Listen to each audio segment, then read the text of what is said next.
Smith County is one of Tennessee's oldest after having been established in 1799. Smith County is also home to a piece of Grand Ole Opry history. You can learn a lot about the history of Smith County when you visit the county's Heritage Museum in downtown Carthage.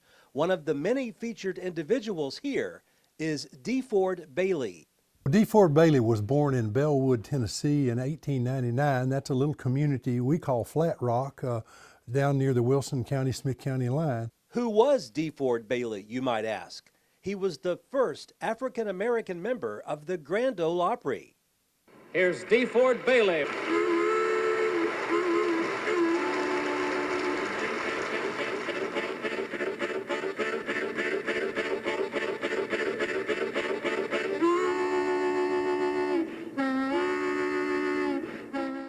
He had infantile paralysis when he was young, and as a way to entertain him when he was about 3 years old, they gave him a harmonica, and of course that made him historic.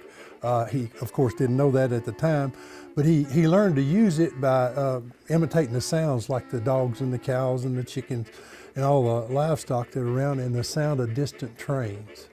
That was one of the things that he really enjoyed.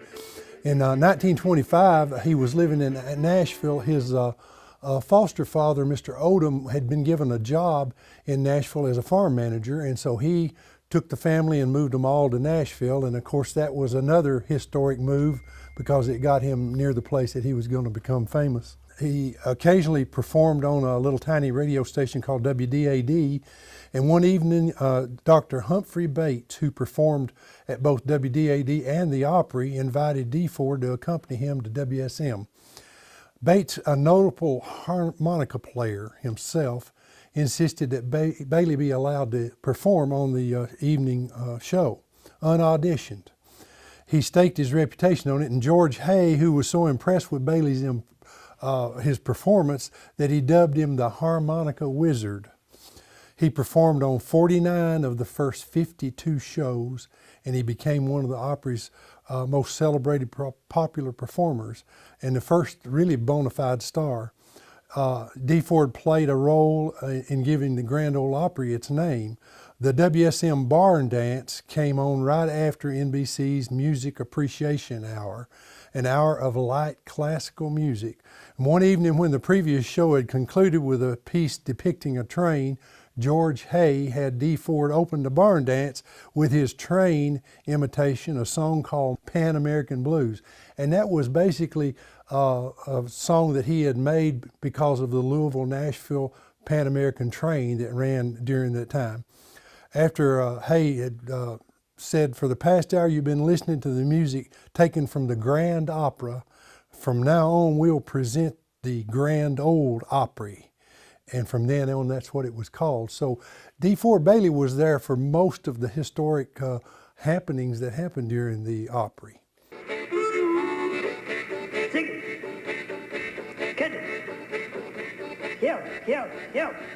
For close to 15 years, Bailey graced the Opry stage with his amazing talents on harmonica.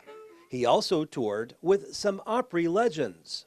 His song Harmonica Wizard was given 25 minutes on one of the 3-hour shows. He toured with Roy Acuff, Bill Monroe, and Uncle Dave Macon.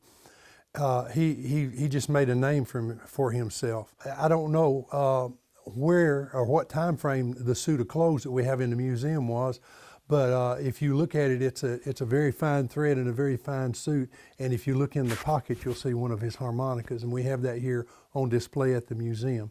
We also have a display on the courthouse lawn commemorating DeFord Bailey and the work that he did at the Grand Ole Opry. But he had several hits, and he was a performer that was, well, bar none. However, Bailey only performed at the Opry until 1941. It abruptly ended, and I'll just read you this. Bailey was fired by WSM in 1941 because of a licensing conflict between BMI and ASCAP, which prevented him from playing his best-known tunes on the radio. When he was let go from the Opry, that effectively ended his performance and recording career.